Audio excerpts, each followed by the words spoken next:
ज्यांना कधी आंदोलनाची सवयच नव्हती, ज्यांना फक्त लुटायचं खळं माहीत होतं, शेतकऱ्यांचं खळं महाराष्ट्रामध्ये सगळ्यात लुटलं कोणी तर रोहित आणि रोहितच्या आजोबांनी. शेतकऱ्यांना गोळ्या घातल्या कोणी? आजोबाच्या सरकारने. रोहितनं ॲक्टिंग करायची आवश्यकता नाही. आणि जर खरंच आंदोलन करायचं आहे, जोपर्यंत हे सगळे निर्णय होत नाहीत, जेवढे कारखाने तू ढापलेत ते पहिले सभासदाच्या नावावर कर. त्यांच्या शेतकऱ्यांच्या जेव्हा ते आम्ही आलो आहे, त्यामुळं आम्ही लोकांची काळजी करतो आहे. रोहितनं ॲक्टिंग करायची आवश्यकता नाही. आणि जर खरंच आंदोलन करायचं आहे, जोपर्यंत हे सगळे निर्णय होत नाहीत, जेवढे कारखाने तू ढापलेत ते पहिले सभासदाच्या नावावर कर. जाऊ दे बाकीचे जे विषय, नंतर जयंत पाटलाजी वगैरे नंतर 2 नंबरला बघू. पहिल्यांदा तू कारखाने जे ढापले ते लोकांच्या नावावरती पहिले करून दे, शेतकऱ्यांचे. मग तू शेतकऱ्यांचा नेता आहे. नाहीतर पुढारी व्हायला एवढं सोपं नाही. महाराष्ट्र आहे हे, खोटं बोलून काय होणार नाही. आणि शेतकऱ्याला कर्जमाफी आमच्या सरकारनं केली आहे. चिंता करण्याची काय जाऊ. अहो एकदम स्टंटबाजी करणारा हा माणूस आहे, बोगस माणूस आहे. काय याच्याकडं आहे? कोणतरी त्याचे 4 सल्लागार तू असं कर, अरे कसं कर. लोकांना माहीत नाही तू शेतकऱ्याचा कर्दनकाळ हा रोहित पवार आणि त्याचा आजोबाचा आहे, हे लोकांना माहीत नाही. आता तुम्ही तारणहार होणार कसं? कर्दनकाळाचा तारणहार होणं एवढं सोपं नाही. लोकांना सगळं माहीत आहे. पूर्वी ते चालत होतं, गावात एक पेपर यायचा तेव्हा तुमची नौटंकी चालायची.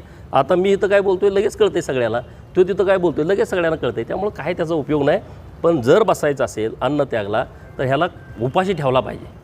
नाहीतर तिथं वडापाव खाणार आणि परत इकडे येऊन म्हणणार मी शेतकऱ्यांच्यासाठी जोपर्यंत कर्जमाफी केली आणि आता तू कर्जमाफी कसली करणार आहे? कर्जमाफी झाली, आता ती कार्यान्वित होते आणि परत त्याचा काही उपयोग नाही. चांगली गोष्ट आहे.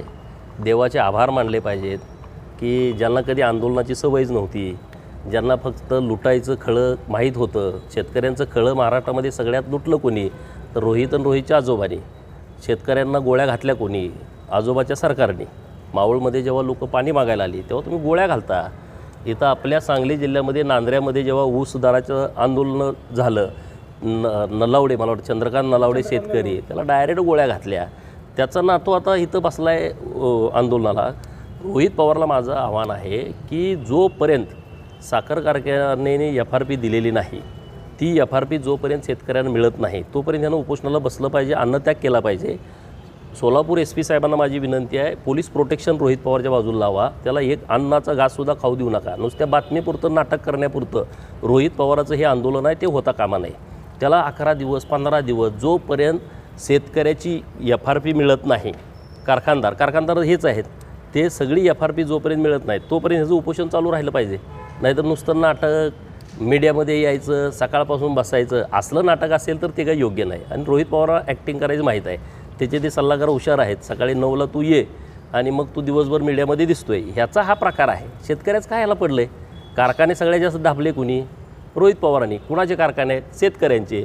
सभासदाच्या फीमधून उभारलेले कारखाने 6 कोटीपासून ह्यांनी ढापलेत. 100-100, 200-200 कोटीचे कारखाने. कशाला रे तुम्ही हे नाटक करताय? हे काय पिक्चरचं शूटिंग चालू आहे?